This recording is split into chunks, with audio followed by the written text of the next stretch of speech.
Mr. Ray, do you remember on October 18th when the Capitol complex was illegally occupied, breaking same laws that you have hunted down Americans for from January 6th? Are you familiar with this? I don't recognize the picture that you're holding. Well, because maybe your agents haven't been doing a good job into investigating the organizers that broke the law, illegally occupied this very building that we're sitting in right now, and over 300 of them were arrested. Some of them attacked police officers.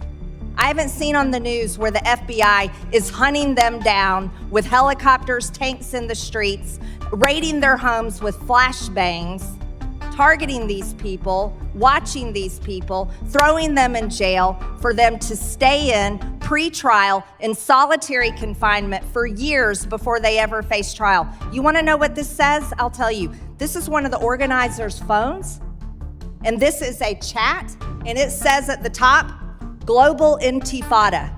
Now, while we're talking about terrorism today, are you familiar with the term Intifada? I've certainly heard the term. Do you know the definition? I'm not going to try to define it, but It means Arab uprising or jihad. Are you concerned about jihad in this country? I am, and I have consistently testified to that effect. Yes, but are you interested in using the FBI? You are the director of the FBI. Do you hunt down terrorists in our country?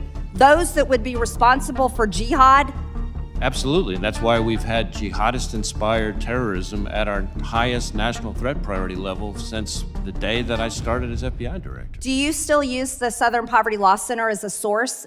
You use them. The FBI used the Southern Poverty Law Center as a source when targeting Catholics. Are you still using the Southern Poverty Law Center as a source? Congresswoman, what I think you're referring to is the so-called Richmond intelligence product, which as soon as I learned about it, I was horrified, withdrew it. We had an inspection done, and part of the problem that we found with that particular product by that particular office is precisely what you're talking about, the reliance on the Southern Poverty Law Center and the way in which they relied on it. Well, you relied on the Southern Poverty Law Center, but I would have you know, Mr. Ray, that this one right here, this person involved in the Global Intifada group that illegally, they broke the law, came in and occupied the Cannon Office House building, interrupted Congress, interrupted hearings. Right here, Katrina Bleakley is the lead attorney for the Southern Poverty Law Center. Were you aware of this? Congresswoman, as I said, I haven't seen the photos that you're holding up before. Maybe, well, I posted them on my Twitter account. It's public.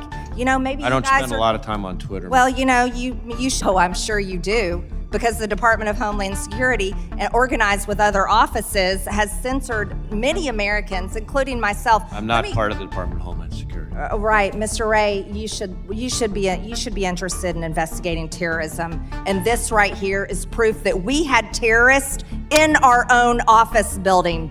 Global Intifada.